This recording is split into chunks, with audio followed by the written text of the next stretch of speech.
Bueno, pois Jesús Ángel Sánchez, profesor da Universidade, doutor, profesor catedrático da Universidade de Santiago de Compostela. Ten un amplísimo currículum, especialista en arquitectura teatral, arquitectura cinematográfica, iconografía urbana, arquitectura dos faros. Bueno, un extenso currículum, un luso, francamente, tedes aí nas follas achegadas, pero a min gustaría destacar que dentro da ampla produción bibliográfica os libros dedicados aos artigos dedicados aos xardíns históricos, Xardíns das Mariñas, El Jardín de los Pazos, ensayo histórico, Mariñán Pazos dos Sentidos. Excelentes bibliografías, penso que o converten dos investigadores con maior talento, maior coñecemento da historia das arquitecturas do xardín. Bueno, brevemente, moitas gracias, Jesús. Esperamos aprender moito de ti. Nada, grazas a vos, especialmente ao Consello da Cultura Galega por achegar esta ollada, esta mirada de interese aos Xardíns dos Pazos, un tema realmente olvidado do noso patrimonio. E tamén grazas a ti, Ricardo, porque sei perfectamente desde hai moitos anos que traballas nos terreos da investigación e, sobre todo, da difusión que son tan necesarios para ir valorizando no sentido completo da palabra, de empezar polo coñecemento e rematar polas posibilidades de aproveitamento que teñen estes espazos tan intensos, tan cargados de historia e de resonancias. Resonancias que eu investiguei desde o punto de vista da historia da arte. A mí me interesaron sobre todo os componentes históricos, artísticos, por suposto, tamén a lectura máis ampla, cultural, que penso que a que pode hoxendía darlle todos os aspectos de interese. Os pazos os xardíns dos que vou a falar son elementos de civilización, elementos que responden ás coordenadas sociopolíticas, económicas, culturais, dunhas épocas moi determinadas. Son complementos á arquitectura das casas, eso non se pode olvidar. Son trazados onde se mestura a arquitectura, as pezas utilitarias como poden ser fontes, canales, canalizacións, estanques. E, por suposto, son unhas sinais moi prominentes, que o que a mí me interesou sempre desvelar, unhas sinais dos propietarios, desas élites que, sobre todo, no antigo réxime, pero tamén nos comenzos da idade contemporánea, entenderon que facer xardíns non era solamente dotar as casas de espazos para o lecer da familia, senón tamén espazos que falaran para a posteridade no sentido de afirmar unhas sinais de prestixio, de distinción de quen eran esas élites e cal era o seu papel histórico. Entón, é obrigado a comezar moi brevemente por este repaso histórico a constitución, a orixe dos primeiros xardíns vinculados a orixe dos pazos galegos, a ese desenvolvemento das primeiras moradas da nobleza no rural, a formación de vínculos, de maiorazgos, que está moi ben estudada polos historiadores da época moderna, por exemplo, Peserto Saavedra, donde aparece xa moi visible esa presencia duns primeiros espazos que non son propiamente xardíns, son hortas que están complementando as fincas de cultivos e as arboredas. Isto teñe tamén perfectamente definido un historiador da nosa historia botánica, que é Carlos Rodríguez Dacal. Non vou entrar en máis detalles, pero incluso en planos dos séculos XVII e XVIII aparecen eses pequenos espazos, eses pequenos compartimentos que van a ser os futuros xardíns, aínda que nestas etapas aínda son simplemente hortas productivas que pouco a pouco van a ir incorporando un sentido estético, un sentido de ordenación agradable para lugar de paseo, de desfrute. Pero insisto que as denominacións fan fincapé na condición de horta, incluso en espazos tan extensos, protagonistas, máis protagonistas incluso que a arquitectura da casa, como as hortas pequena e grande do Pazo de Feciñáns, se sigue mantendo nas crónicas e documentos que falan da casa a finais do XVI, comezos do XVII, a denominación de horta. Horta pechada por muros, obviamente, horta para disfrute da familia, horta que se vai ordenando, como dicía antes, con paseos, aparecen os emparrados, os parrais, aparecen as pérgolas, por suposto o complemento utilitario e de desfrute que son as fontes, o recurso estético de desfrute da auga. Hai moitos testemunhos que empezan a falar do que se cultiva, por exemplo, a presencia de frutais, especialmente cítricos, aí na horta de Fefiñáns.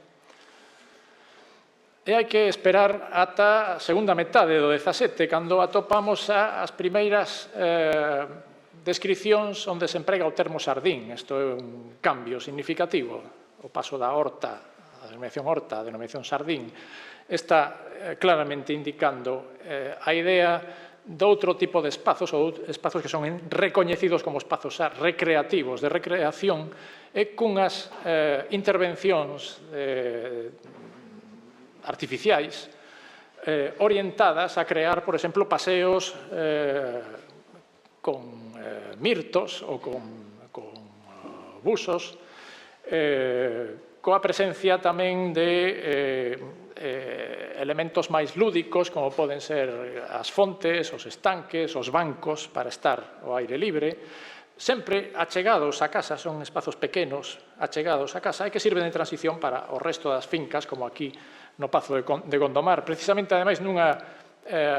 descripción portuguesa, con motivo das guerras entre Galicia e Portugal do século XVII, unha descripción portuguesa que fala de que o sardín, aínda que era irregular e prolongado, estaba xa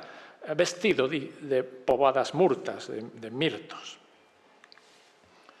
Aquí temos máis mostras en textos da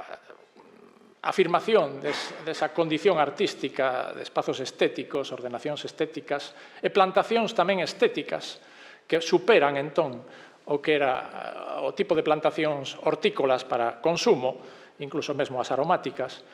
coa presencia, como di este texto, sobre o Pazo de Castro de Amarante, un sardín desaparecido, pero que en 1681 tiña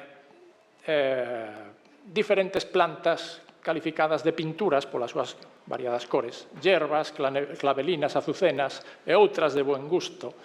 E, ademais, unha rúa desos busos e outras árbores que están formando parte tamén desa finca máis achegada á casa. E o máis interesante, asentos de pedra, sogos, que dan claramente a esa connotación de un espazo lúdico para disfrute das familias propietarias. Temos, ás veces, evidencias tamén na pedra, no que está labrándose polos canteiros galegos, como é o caso de esta coñecida fonte do Pazo de Santa Cruz de Ribadulla, que estaba no proxecto orixinal completada con dúas bancadas para crear un espazo que estaba na entrada do Pazo, que era parte da zona de recepción de visitas, tamén para impresionar a esas visitas, agradar a esos visitantes, probablemente copiando disposicións que viñan de sardíns da corte, do estanque do Buen Retiro de Madrid, ou de sardíns tan coñecidos como o Bosque de Béjar e outros sardíns dos aristócratas que se estaban copiando uns a outros, porque hai unha dinámica de emulación clarísima tamén entre as clases altas para adoptar e replicar este tipo de disposicións que empezan cada vez máis a entenderse como elementos de distinción desas élites e de posta ao día do que está de moda, do que é indicativo de bo gusto, etc. Chegan tamén as influencias foráneas. A partir do século XVII, nos séculos XVII e XVIII, é moi visible como se recibe en Galicia influencias das vilas italianas, dos sardíns cortesanos do barroco francés. Eso se pode rastrexar, aínda que moitos destes sardíns primisenios, digamos, desapareceran, se pode rastrexar en aterrazamentos que quedan moi visibles, por exemplo, no Pazo das Torres de San Tirso de Mabegondo, e, por suposto, en grandes composicións, tanto de pedra como de materia vegetal, como son os estanques de Oca, que teñen unha evocación clarísima ao estanque do Buen Retiro de Madrid, o estanque da corte principal dos Sardíns, do principal palacio da corte, Palacio de Lecer de Madrid, xunto con eses elementos que tamén estaban en esa zona do Buen Retiro, como as barcas, e incluso as visións máis satíricas da presencia dos cortesanos que xogaban no Sardín do Buen Retiro coas cañas a pescar, etc., que están aí nesas barcas de pedra dos estanques de Oca. E, por suposto, como decía antes, as composicións vegetais, os parterres de influencia francesa, tomados moi directamente de tratados como de Salier de Argenville,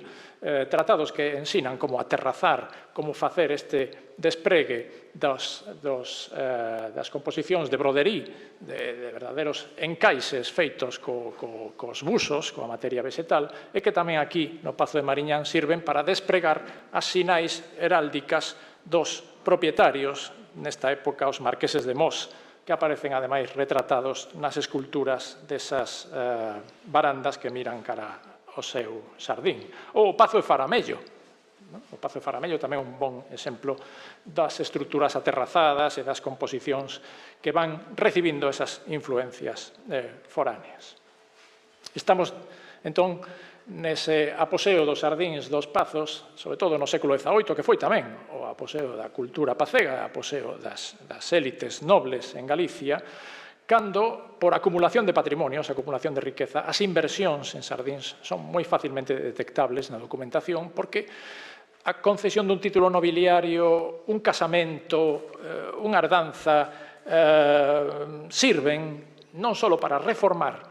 magnificar a arquitectura das casas, senón tamén para plantar sardíns. É clarísimo, entón, como se están incorporando os espazos asardinados como outra sinal máis da posición privilexiada, como decía ao comezo, que ten a nobleza, do orgullo que teñen de poder exhibir ante os visitantes, a veces competindo claramente, como ocurre entre os pazos de Oca e de Santa Cruz de Ribadulla, familias que se coñecían moi ben de séculos e que estaban constantemente mellorando non só as casas, senón tamén os sardíns, con esa dinámica de emulación, de intentar ver quen era o que estaba por diante, incorporando, por exemplo, plantas exóticas ou incorporando novas ideas, grandes estanques, fontes, etc., para distinguirse e, sobre todo, marcar esa distancia que está nesta etapa do antigo réxime fundamental con respecto ás clases populares, é dicir, os labregos tiñan a percepción e, por suposto, a vivencia da terra únicamente como un sustento, pero eran estes señores dos pazos, os privilexiados, os que podían destinar esas grandes extensións de terreno a simplemente espazos de desfrute e ornamentais. Espazos ornamentais que incorporan tamén novas ideas, novas sensibilidades, como é na segunda metade do XVIII este tipo de asardinamento máis libre, máis naturalista, que ven de Inglaterra,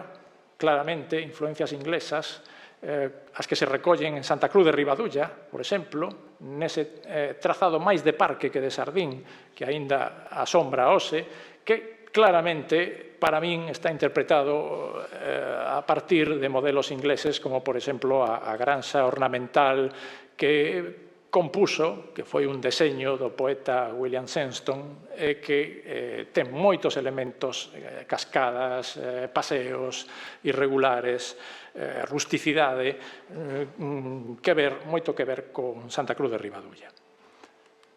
Habría que rastrexar, desde logo, antecedentes, viaxes, libros que chegan ás bibliotecas dos Pazos, pero creo que estes componentes son bastante indicativos de como se están abrindo e conectando os desenvolvementos que temos da sardinería artística co que está pasando fora.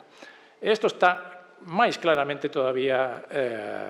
apreciándose no século XIX. A partir de 1820, no pleno romanticismo, aquí en España, en Galicia, os contactos comerciais, as liñas de vapores que, por exemplo, conectan os portos galegos co sur de Inglaterra, con Southampton, os mesmos acontecementos políticos, a presencia de exiliados liberais galegos moi notorios en Inglaterra, viaxes de ida e de volta por motivos políticos, complementan eses contactos comerciais e explican que se introduzca outra nova sensibilidade a destes sardíns umbríos, máis pintorescos, cunha explosión de variedades foráneas, plantas foráneas que chegan as sementes, ou as plantas chegan por barco, evidentemente,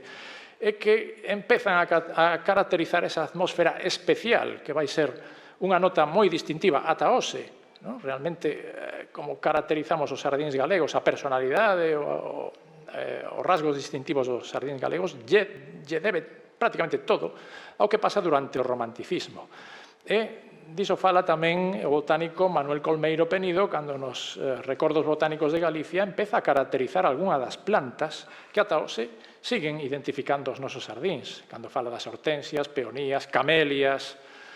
fucsias, que xa están crecendo nesa época, 1850, como de maneira natural, como por descuido, como se non tivera que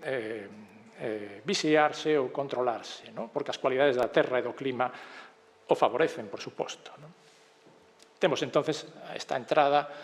desenvolvemento de plantas que foron foráneas, exóticas, pero que hoxe están completamente naturalizadas e consideramos casi autóctonas ou autóctonas, como as camelias, cando non o son, camelias que posiblemente chegaron vía marítima ou terrestre, pero realmente penso que a pista portuguesa entre finais do XVIII, primeiros anos do XIX é clave, ou os magnolios, incluso as alternancias, como están en Santa Cruz de Ribadulla, plantacións de camelias alternando con magnolios, dunha maneira moi experimental, plantadas por propietarios que non sabían o porte que iban a cadar estas plantas, que logo, efectivamente, os as vemos demasiado achegadas, pero isto indica perfectamente que cando se estaban plantando non tiñan o coñecemento ou o dominio completo do que iban a dar de sí. Esa na segunda mitade do XIX, outras plantas tamén de grande porte, máis majestuosas, que ainda hoxe siguen chamando a atención e o veíamos hoxe pola mañán na fantástica visita á Peña do Ouro, como son as secuoias, as araucarias, as criptomerias, os grandes eucaliptos, que tamén se están introducindo moitas veces en ter a medida exacta, como decía antes, do porte que van a desenvolver, pero que sirven para esa visión cultural na que estaba incidindo de traer plantas raras, extrañas, nas que moitas veces os señores dos pazos son os pioneiros. Isto se ten falado moito do eucalipto, habría que dedicarlle máis tempo, pero evidentemente é unha planta que, máis que polas súas funcións utilitarias aromáticas, chega como un elemento, outra vez, de chamar a atención, de destacar os que son capaces de importar, de ter acceso a estas sementes e os que non. E como dicía antes, desde esa etapa do XIX, claramente queda consolidada esa imaxe, ese tópico duns sardíns galegos románticos, umbríos, de atmosfera densa, de variedade de plantas, de florecemento ao longo de todo o ano, que se chegan a caracterizar como sardíns de tipo inglés, isto é único en toda a península, posto que se fai unha contraposición entre os sardíns galegos frente aos sardíns de tipo hispano-árabe, de tipo mediterráneo. Sardíns donde está tamén funcionando, recolléndose nas publicacións divulgativas de comezo do século XX a característica simbiose tamén entre a pedra, as plantacións, a humidade que recubre todo de musgos, de líquenes, e que lle dan esa atmósfera e ambiente especial. E iso non só se recoñece así a nivel de España, senón que no estranxeiro, publicacións divulgativas, artigos e reportaxes de xornais, como este de Harris Stone, falan de cousas como que Galicia é o sardín de España, a terra por excelencia dos sardíns. Unha terra dos sardíns outra vez románticos, umbríos, sometidos a unha perenne humidade e néboa típica do clima galego, é dicir, forzadamente ou non, se están achegando esas características que para un inglés, para alguén das Illas Británicas, fai entender mellor como son os sardíns da Galicia. Sardíns que teñen tamén desde comezo do século XX, representacións moi interesantes na plástica, na pintura, a pintura de Pintos Fonseca, Carlos Sobrino, Castelao, Llorens, Sotomayor, cando xunto coas casas, isto indisoluble, xunto coas visións moitas veces decadentes, ruinosas dos vellos pazos, aparecen aí os elementos dos sardíns. E, por suposto, tamén contemporaneamente a literatura, isto é moi coñecido, Emilia Pardo Bazán a primeira, e despois Ramón del Valle Inclán, nas súas novelas de ambientación en Galicia, o tópico repite unha e outra vez a presencia desas casas, desas mansións decadentes en ruínas, do declive da nosa nobleza, en definitiva, fortemente vinculadas con estas imaxes dos sardíns umbríos, dos sardíns como abandonados, descoidados, pero como outro componente cultural característico da nosa terra. Aquí é moi interesante incluso como a imaxe que nos describe Ramón del Valle Inclán nas sonatas, a arquetípica imaxe, podemos considerar, dos sardíns galegos, cos estanques, as bolas de pedra, etc., está escrita cando Valle Inclán estaba en Aranjuez. É dicir, o tópico ten moito que ver coa realidade, pero tamén con imaxes ou influencias foráneas, porque Valle Inclán coñecía sardíns italianos, pero estando en Aranjuez, o que estaba vendo diante, obviamente, contaminou a súa representación e expresión literaria. Vou rematando con cuestións que teñen que ver co legado botánico e cultural, algo que a mí me interesa moito, os protagonistas. Falaba antes de algunhas claves sociolóxicas, históricas, pero queda moito por descubrir de quen foron os que fixeron os sardíns. E aquí falo desde os propietarios aos sardineiros, por suposto, tamén os caseiros, porque ao final o día a día dos sardíns estaba encomendado ás mans coidadosas, normalmente dos caseiros. Aquí quero chamar a atención sobre este sardín do Pazo do Casal, en Bergondo, que desde mediados do século XIX, porque ademais está datado neste escudo, esta composición coas iniciais JM de José María Moscoso, o conde de Altamira,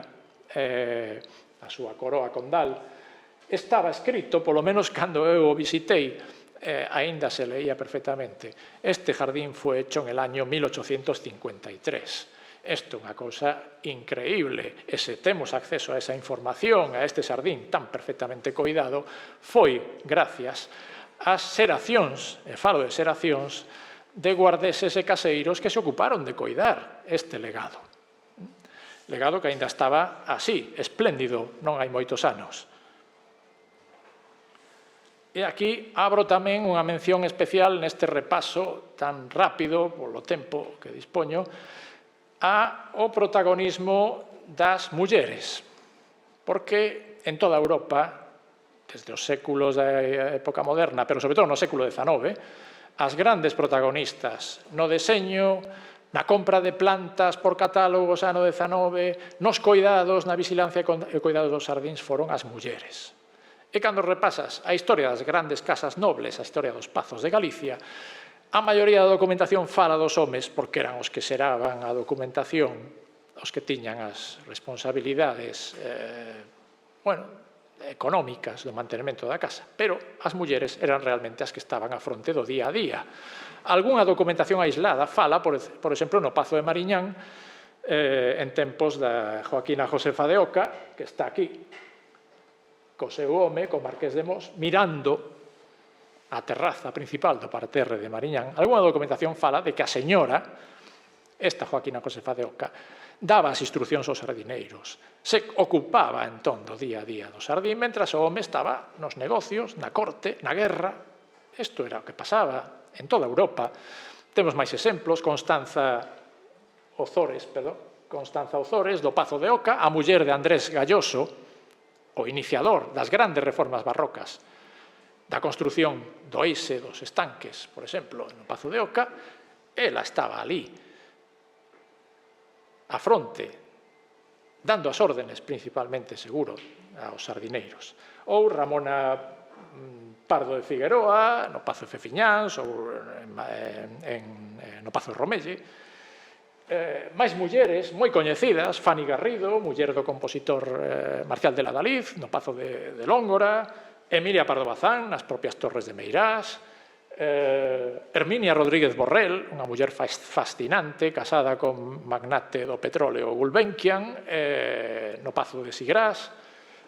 ou esta dona anónima de Pazo que retrata Castelao nun Sardín, onde se retratan as mulleres desta época e nos Sardíns, principalmente. Remato con aspectos de conservación, que logo espero que teñamos tempo para falar deles na mesa redonda final. Aspectos de conservación, connotacións de fragilidade que son moi evidentes. Mesmo nos Sardíns que teñen máis décadas de historia e de trayectoria, a amenaza ou as amenazas que afectan moi rapidamente e que fan peligrar este patrimonio dos Sardíns son graves, son un tema sobre o que temos que traballar. Este é o Pazo de San Fernando, no Picón, no Pino, cerca da entrada do camiño francés de Santiago. Xa se ve aquí, nesta avenida de Buxos, algo do que foi a composición da parte central deste Sardín, a composición máis potente, máis apabullante, unha cousa que a mí me sigue chamando a atención, da que se sabe moi pouco, de cando se fixo, de quen foi o que trouxo esta idea de sardinería tan inglesa, tan potente, creando estas murallas e torreóns nos Buxos, que hoxe, sin embargo, está en moi mal estado. As imaxes que traigo son dos anos 40, do fondo de Miguel Durán Loriga no Museo de Pontevedra, as imaxes máis esplendorosas, cando este Sardín se podía comparar realmente pois cos famosísimos Sardíns de Levenshall en Cumbria, perfectamente conservados, unha xoia da sardinería inglesa dos séculos XVIII e XIX, pero o noso caso, o de San Fernando, é moi distinto porque temos eses Sardíns afectados por fungos e por falta de cuidados en un estado bastante lamentable. Estamos perdendo esas xoias da nosa sardinería en todas as escalas, pequenos sardíns de Pazos como este de Loriga en Sigrás, tamén afectados por fungos, perdendo esas borduras de buxos do sardín principal, ou as intervencións hosteleiras pouco respetuosas. Estamos falando de sardíns moi pequenos, moi compartimentados, como decía antes, esa esencia dos sardíns dos Pazos, con unhas plantacións moi intensas e frondosas. E claro, cando se liberan espazos, se instalan estes comedores permanentes, que non son carpas, que son instalacións permanentes para usos de bodas, banquetes e demais. Non somos conscientes do dano e da irreversibilidade do que estamos a facer. Este é o Pazo de Cela en Cambre, pero podía poñer outros moitos exemplos. Por sorte, tamén temos exemplos de todo o contrario, dos coidados e do bo entendemento de onde veñen as tradicións e os valores históricos e estéticos dos sardíns. Por exemplo, nesta intervención do paisaxista Fernando Caruncho no Pazo de Pegullal, en Salceda de Caselas, onde moi inteligentemente, seguro que con bo coñecemento da historia da casa, fai do motivo das correas, este motivo das correas, que é a heráldica da liñaxe dos Correa, precisamente, o motivo máis repetido neste sector central do parterre para personalizar e entroncar coa historia do sardín, engadindo logo outros elementos, as pérgolas, novas plantacións que están tamén na historia, como decía antes, no devir histórico dos sardíns, a incorporación, a apertura a novas influencias, novas ideas, pero sen perder nunca de vista de onde veñen e cales son as constantes e as esencias destes sardíns. E remato porque habería moitos temas dos que falar. Agora só apunto algúns retos para min fundamentais neste terreo deste patrimonio tan singular e tan delicado, tan frágil. Creo que un primeiro reto é crear un rexistro de sardíns de interese. non vou falar de sardíns históricos, porque, como decía Ricardo, a etiqueta sardín histórico nos limita moitísimo. A etiqueta que está recoñecida na legislación, é certo, na Lei de Patrimonio de Galicia, implica, como temos comprobado en todos estes anos,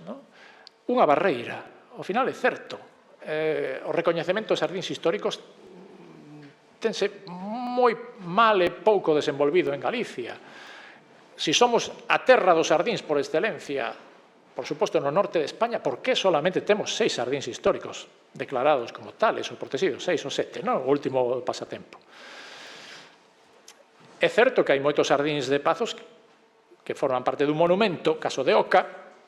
o sardín queda englobado na protección do monumento. Ou, no caso de Mariñán, hai unha protección como conxunto histórico. Así foi declarado Mariñán para recoñecer a importancia tanto da casa como dos sardíns.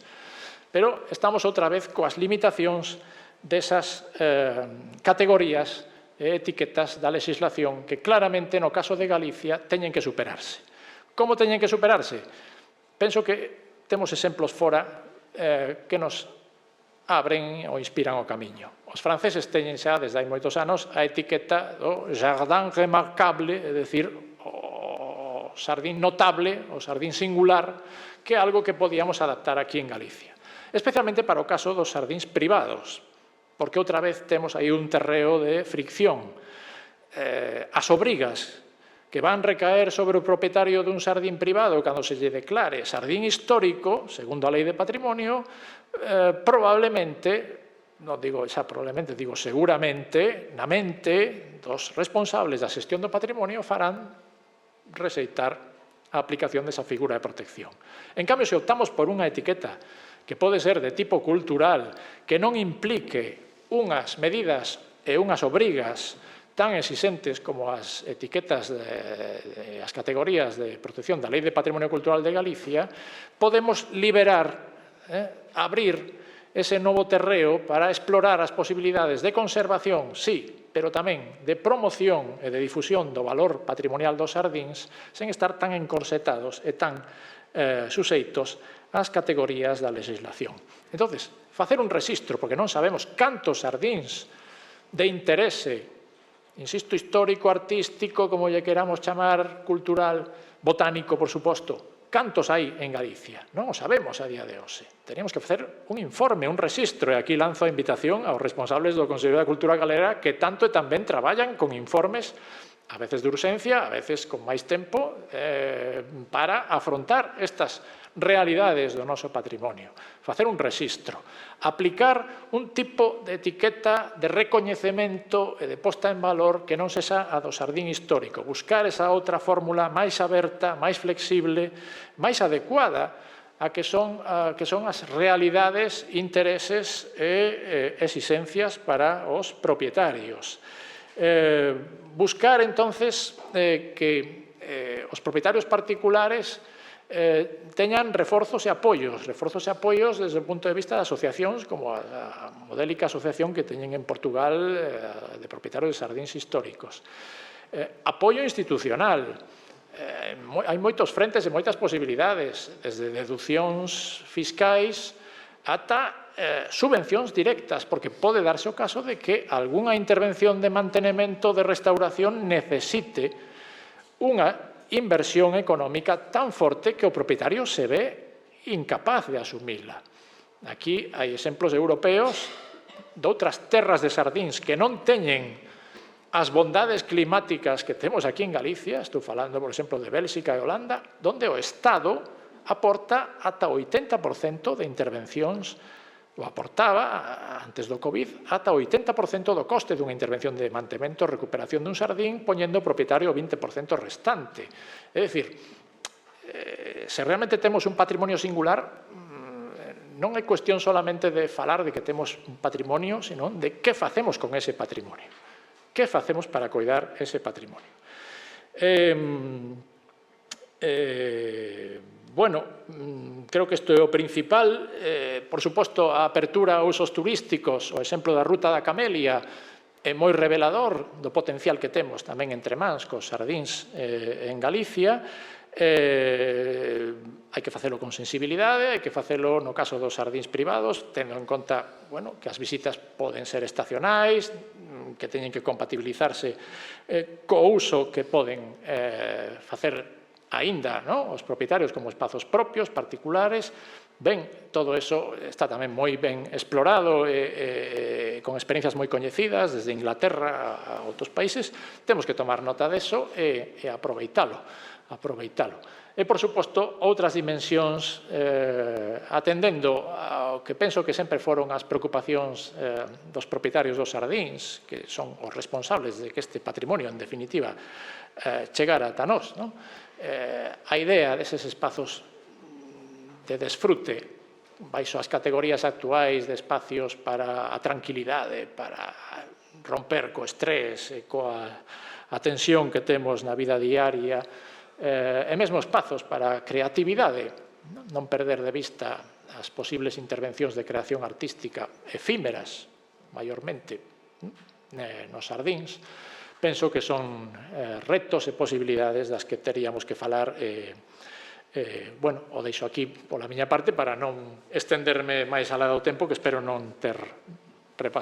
superado. Grazas.